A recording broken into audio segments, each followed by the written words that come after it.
क्रियात्मक योग प्रशिक्षण शिविर। पिछली कक्षा में हम सब ये विचार कर रहे थे कि हमारे जीवन के जो विभिन्न क्षेत्र हैं, सामाजिक, पारिवारिक, व्यक्तिगत, व्यवसायिक, मानसिक,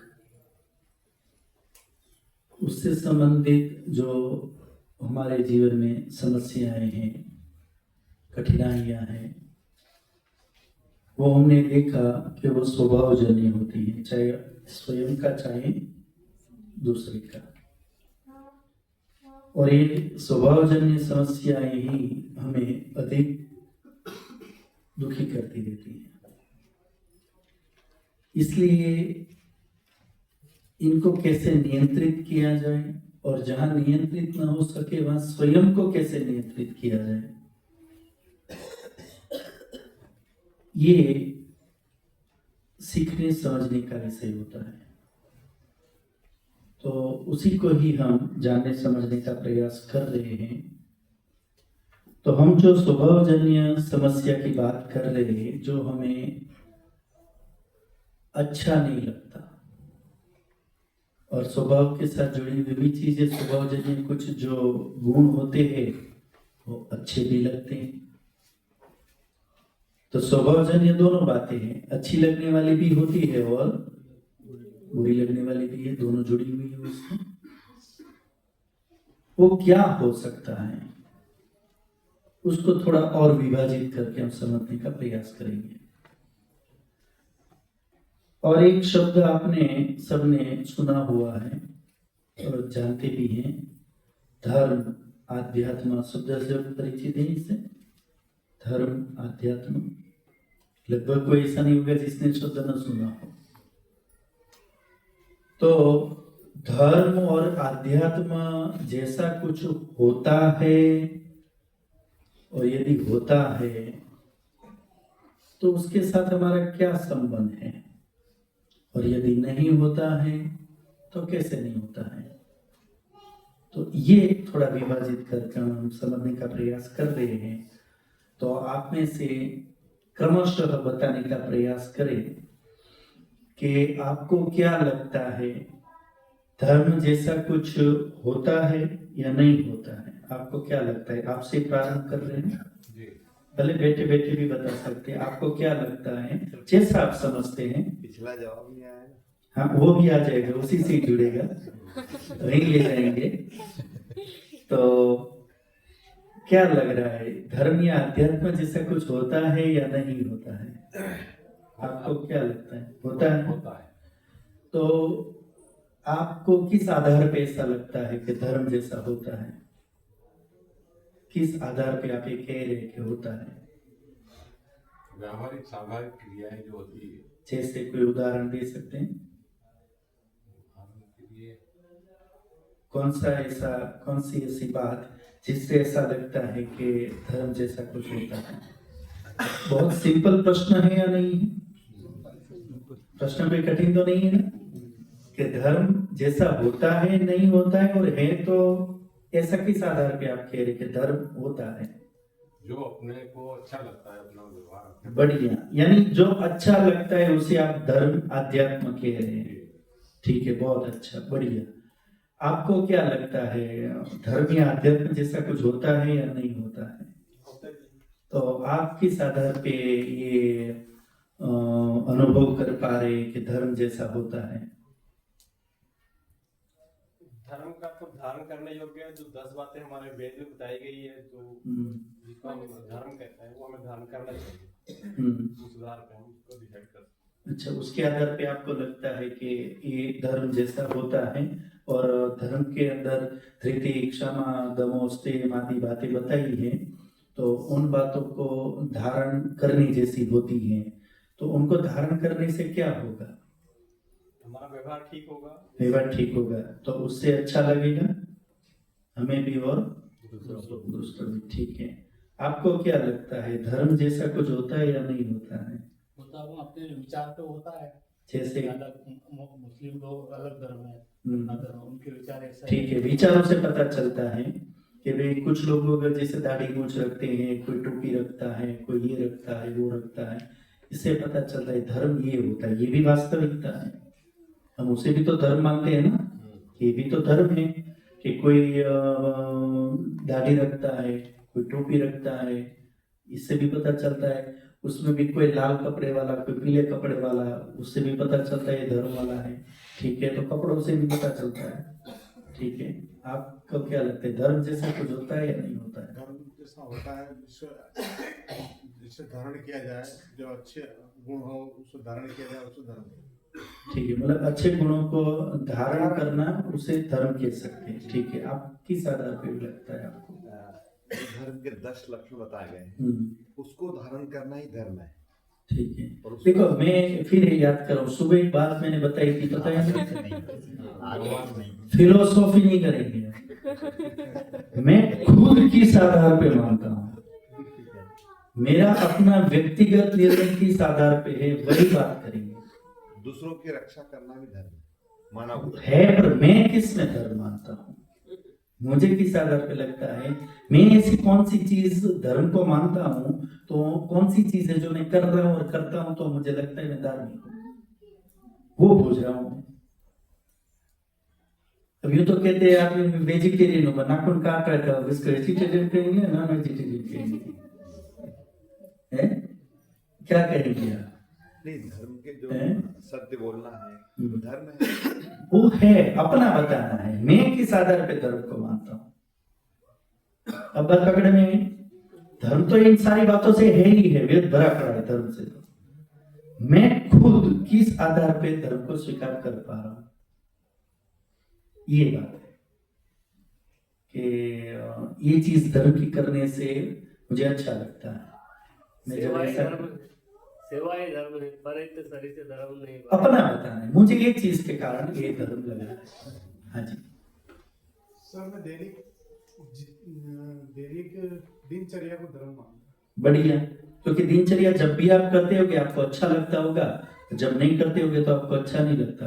समझ में आ रही है बात आपको? ये धर्म की बात चल रही है, यानी वो चीज जो मैं धर्म किस रूप में मान रहा हूं, किस रूप में। जैसे इन्होंने भी एक बात बताई कि कपड़ों वाला भी धर्म होता है, उन्होंने धर्म को इस रूप में माना। एक आदमी कहते हैं मैं दिनचर्या को धर्म मानता हूं, तो ये भी धर्म है। कोई कहते हैं सेवा करना है, वो भी धर्म है। तो शास्त्रों में क्या क्या वो छोड़ दो, रोज मैं कैसे जी रहा हूं, मैं किसको धर्म मान के चल रहा हूं। और कौन बताना चाहेगा? हाँ जी।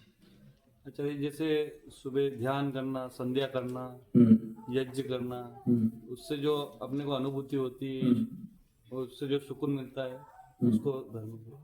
ठीक है, संध्या यज्ञ इत्यादि करने से मानसिक शांति, प्रसन्नता आदि, आरोग्य ये बढ़ता है हमारा, तो ये हमें धर्म का लक्षण लग रहा है। ठीक है, और कोई?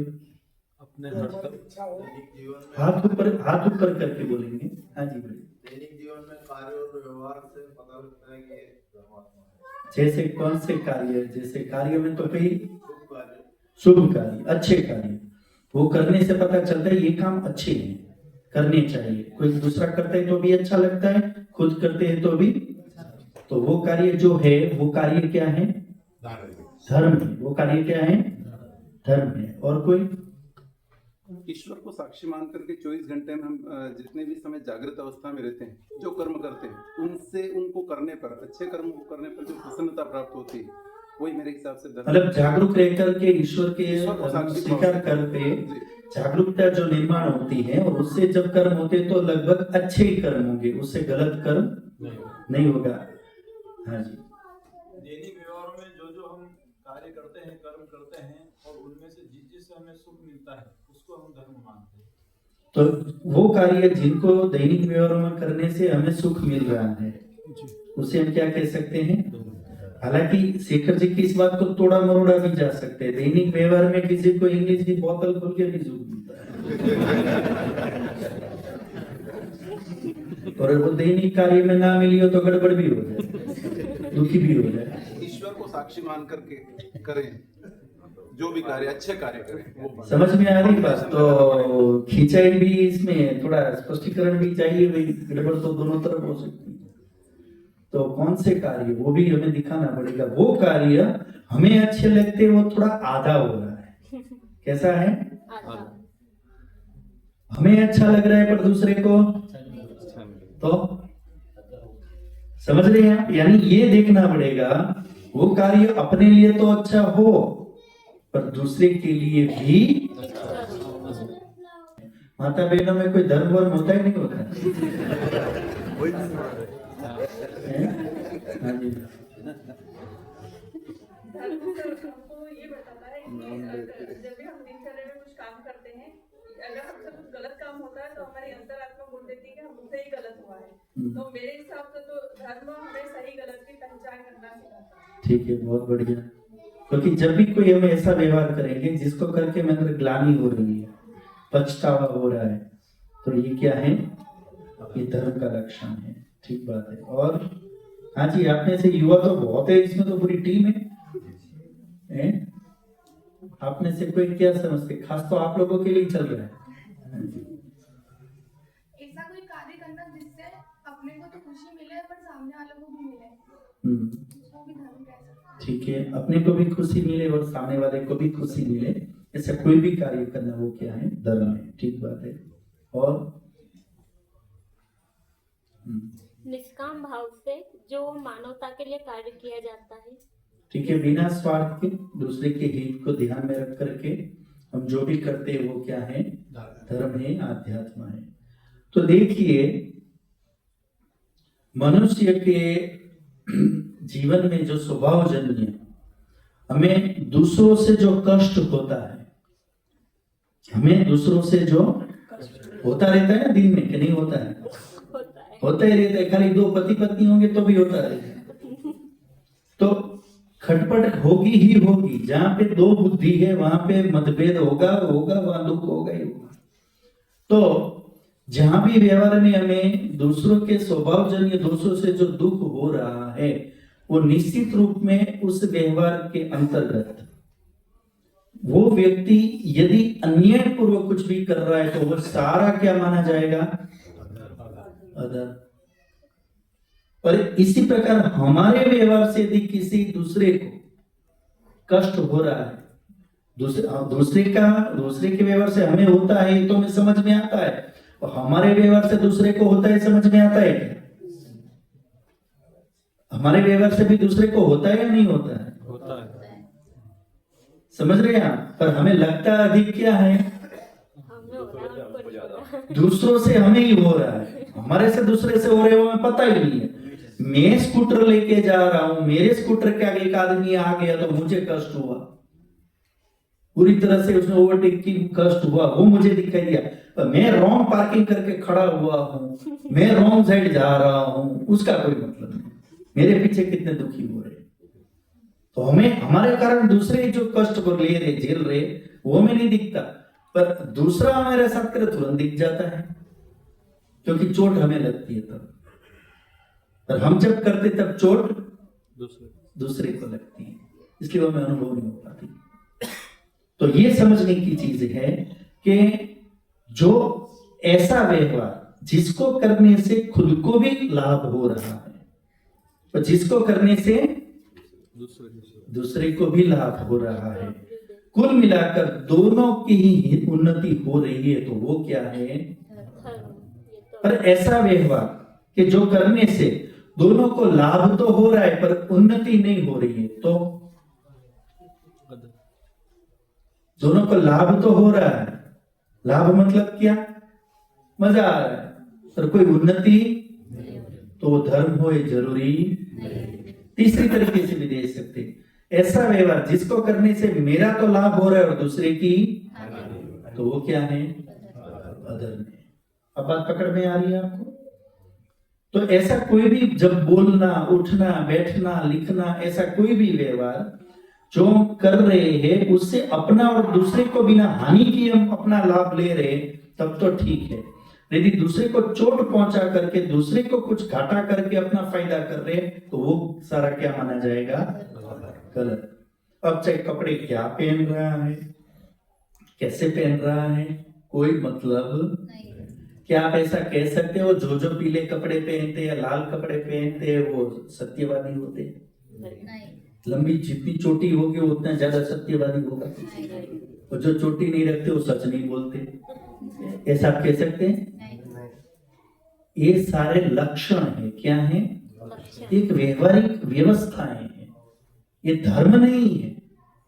ये क्या है? धर्म की व्यवस्था है, धर्म ये नहीं है। धर्म आचरण का नाम है, जो सज्जन ने बताया ना कि जिसके अंदर दया है, परोपकार है, सेवा है, तो वो व्यक्ति क्या है? धार्मिक है। कपड़े से कोई मतलब नहीं है। पर जो व्यक्ति कपड़े तो बढ़िया ही मान लो पहन रखे, 2 घंटा मंदिर में बैठ के भी आ रहा है, चोटी भी लंबी है, कपड़े भी पीले पहने, माला भी मोटी मोटी पहनी है, और फिर अपना आकर के व्यक्ति जी की जेब काट रहा है या चुगली कर रहा है या किसी का झूठ बोल रहा है, तो क्या करोगे? धार्मिक कहोगे? तो कपड़े वाला जो होता है वो धार्मिक नहीं होता है। आचरण वाला है वो क्या होता है? धार्मिक होता है। तो धर्म का संबंध किससे है? लक्षणों से है या आचरण से है? कितने लोगों की बात समझ में आ रही है? आचरण के साथ है। क्लियर कर लो दिमाग को। धर्म का संबंध बाहर के लक्षणों से नहीं है। एक डॉक्टर जींस पैंट पहन के भी सर्जरी, टॉप डॉक्टर है, टॉप बेस्ट, तो कर सकता है कि नहीं कर सकता है? पर एक व्यक्ति कोई डिग्री नहीं है, कोई अनुभव नहीं है, और बढ़िया डॉक्टर के कपड़े पहन के आया है, ऑपरेशन कर देगा बढ़िया? क्यों? कपड़े तो डॉक्टर के बढ़िया पहने। समझ में आ रही है बात? कपड़े तो डॉक्टर के बढ़िया पहने, हॉस्पिटल भी चकाचक है, बेड भी बढ़िया है, 1-1 लाख रुपए का, पर कर देगा क्या? समझ में? ऐसे ही कोई कपड़े से, माला से, चोटी से, धोती से धार्मिक नहीं बनता। ये केवल व्यवस्था के भाग है, जिससे परिचय होता है ना, पता चलता है। आचरण ही मुख्य है। मुख्य क्या है? तो जिसका आचरण अपने और दूसरे के अनुकूल है, अपने और दूसरे के लाभ का है, वो व्यक्ति क्या है? और जिसका आचरण इसके विपरीत है, वो व्यक्ति क्या है? अधार्मिक है, चाहे नास्तिक है। इतना क्लियर है? इसमें किसी को कोई क्वेश्चन हो तो बोलो। बिल्कुल क्लियर? ठीक है। तो मैं पिछली कक्षा में एक प्रश्न छोड़ के गया था कि वहां क्यों नहीं जाना चाहते? क्या जवाब लाए अब आप 2 घंटे में? वहां पर यदि हमें शिफ्ट होने का अवसर मिले तो कौन होना चाहता है? मानसरोवर में हंस बन के रहना हो तो मानसरोवर जाना चाहते हो नहीं चाहते? मानसरोवर जाना चाहते हो नहीं चाहते हैं? तो परमानेंट शिफ्ट कर दे, क्या दिक्कत है? स्वर्ग में तो जाना चाहोगे या नहीं चाहोगे?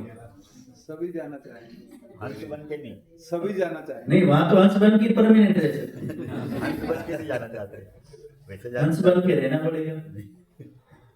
तो हम अन्य योनि में क्यों जाना नहीं चाह रहे? क्या जवाब है? हाँ जी, भले बैठे बैठे बताइए। प्रत्येक आत्मा का एक सेकंड। प्रत्येक आत्मा उन्नति करना चाहता है, और ये जो जितनी भी पशु योनियां मनुष्य को छोड़ करके सारी अवनति की ओर जाने वाली है, और आना वापस यहीं पड़ेगा अपने को। अगर आगे जाना है तो इसी में आना पड़ेगा, यहीं से आगे जाना है। तो मतलब उन्नति का अवसर मनुष्य योनि में है, इसलिए वहां जाना ठीक नहीं है, आपका ये कहना हुआ ना? हाँ ठीक है। और मनुष्य इंसान में विवेक की ताकत है, वो आध्यात्मिक के रास्ते पर चलकर अपनी तरक्की कर सकता है, मानसिक तरक्की भी कर सकता है, भौतिक तरक्की भी कर सकता है, और अपने विवेक से बहुत अच्छे सेवा, बहुत काम कर सकता है, जबकि पशु पक्षी इस तरह से काम करते। ठीक है, मतलब विवेक को यहाँ पर प्रयोग किया जा सकता है, उन्नति यहाँ पर की जा सकती है, इसलिए वहां नहीं जाना चाहते। सब लोग इस बात को एग्री करते हैं? यही कारण है? अच्छा, तो जरा एक बात बताइए, वो कौन सी चीज है जिससे उन्नति होती है और जिससे विवेक हमारा काम करता है?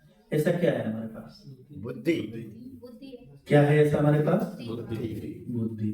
बुद्धि वैसे तो उनके पास भी है, और हमारी बुद्धि में उनकी बुद्धि में फर्क है। मूल चीज जो डिफरेंस है, जिसके कारण वहां नहीं जाना चाहिए, वो क्या है? बुद्धि है। क्योंकि सारी की सारी जीवन की उन्नति की संभावनाएं, चाहे किसी भी प्रकार के व्यवहार का विवेक हो, जो कुछ भी कहो, ये सारा किसके ऊपर डिपेंड है? ये मानते हैं ये बात? बुद्धि और नॉलेज को चाहे बुद्धि को, दोनों एक ही बात है। क्योंकि नॉलेज बुद्धि से होता है, बुद्धि ही नॉलेज करवाती है, इसलिए दोनों को पर्यायवाची भी कह सकते हैं। तो बुद्धि है वो मनुष्य जीवन के लिए सबसे महत्वपूर्ण चीज है, और इसी बुद्धि के कारण क्या है? हम वहां जाना, वहां मतलब कहाँ? पशु योनि। वहां मतलब पशु योनि। और यहाँ हम जो है ये किस कारण है? बुद्धि के कारण। और बुद्धि के कारण अभी हम क्या है? मनुष्य है। किस कारण मनुष्य है? बुद्धि के कारण। शरीर के कारण है या बुद्धि के कारण मनुष्य? बुद्धि के कारण है। ध्यान देना, मनुष्य मैं नहीं कह रहा, आप कह रहे। मनुष्य किस कारण से है? बुद्धि के कारण से है। अच्छा, बुद्धि का काम क्या है? हाथ ऊपर करके बताओ। अब है ना, ईमानदारी से काम लेने जा रहे हैं, इसलिए एक एक हाथ ऊपर करके बोलोगे तो और अच्छा मजा आएगा। बुद्धि का काम क्या है? सही और गलत का निर्णय करना, समझना और धर्म का पालन करना, सोचना समझना। ठीक है, आपने क्या कहा? सही और गलत का निर्णय करना, सही और गलत का डिसीजन लेना, ये बुद्धि का काम इन्होंने कहा। बढ़िया। ये इतने उत्साही शिविरार्थी है, युवाओं को भी टक्कर दे देते हैं। इनका उत्साह इतना जबरदस्त है, वास्तव में इनसे प्रेरणा लेने जैसी, और नॉलेज भी ऐसा, और सुनने में इनके जैसा एक भी शिविरार्थी एकाग्र नहीं होगा, मैं गारंटी के साथ कहता हूं। इतनी एकाग्रता से सुनते हैं, आज की इस एज में भी गजब का सामर्थ्य इनका। ये सीखने की चीजें इनमें से ये युवाओं के पास होना चाहिए, जो इनके पास है। तो एकाग्रता, बुद्धि, तो बुद्धि का जो सबसे बड़ा गुण है वो क्या है? जिस कारण बुद्धि हमें सुखी करती है और उन्नत करती है, वो बुद्धि का गुण क्या है?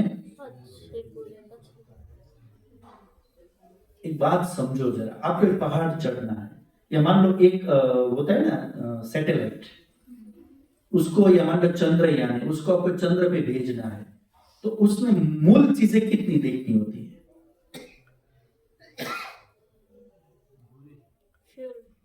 उसमें मूल चीजें क्या होती है देखने की? दूरी उसकी, दूरी, तापमान और क्षमता। और चलो, दूरी, तापमान, क्षमता, सब इससे क्या निकला? वेग। इससे क्या पता चला? चलो वेग ले लो, क्या इससे क्या निकला? मतलब उसका ज्ञान होना चाहिए, मतलब कितना। मूल दो प्रकार का नॉलेज ही चाहिए। ऐसी कौन सी चीज चाहिए जो उसको जाने से रोकेगी नहीं, रोक सकती है? ऐसी कौन कौन सी चीजें जो इसको जाने से रोक सकती है? उसका क्या उपाय किया जाए? और ऐसी कौन सी चीजें होनी चाहिए जो इसको वहां पे ले जाए? बात समझ में आ रही है? अब इसमें आप चाहिए सारा आपका जो गणित है ना, सारा उसमें बैठ जाएगा। तो मूल चीजें कितनी है? एक तो वो चीजें जो उसको पहुंचने नहीं देगी, वो आइडेंटिफाई की जाए। वो कौन कौन सी है? वो एक जैसे गुरुत्वाकर्षण, पता है वो नहीं जाने देगा, तो उसको कैसे कंट्रोल किया जाए? और एक चीज है वो चाहिए कि उसको वहां तक पहुंचने के लिए क्या क्या चाहिए। तो जो रुकावटें डालने वाली चीजें, उसको वो कौन कौन सी है, और उसको कैसे काउंटर करना है, और उसको आगे ले जाने के लिए क्या क्या जरूरी है। तो कुल मिलाकर के दो बातें तो जाननी हुई, क्या रुकावटें आएगी और क्या आगे बढ़ने के लिए चाहिए। टोटल नॉलेज कितना हुआ? कंक्लूजन तो दो ही आया ना। तो ऐसे ही जीवन में बुद्धि है, वो हमारी उन्नति करवाती है, सफलता दिलवाती है, पर वो काम क्या करती है? जो चंद्रयान पे चल रहा है वही जीवन में चल रहा है। बात समझ में आ रही है? जीवन में कई चीजें हमें आगे ले जाने वाली है, और कई चीजें जीवन को,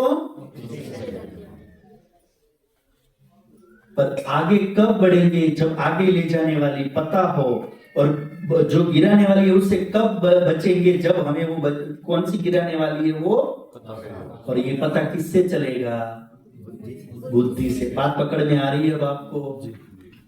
बुद्धि और कुछ नहीं करती है, बुद्धि हमें वो दिखाती है कि कौन सी चीज हमें आगे ले जा सकती है, करने जैसी है, और कौन सी चीज हमें गिरा सकती है, बचने जैसी है, ये बता देती है। ये काम किससे होता है?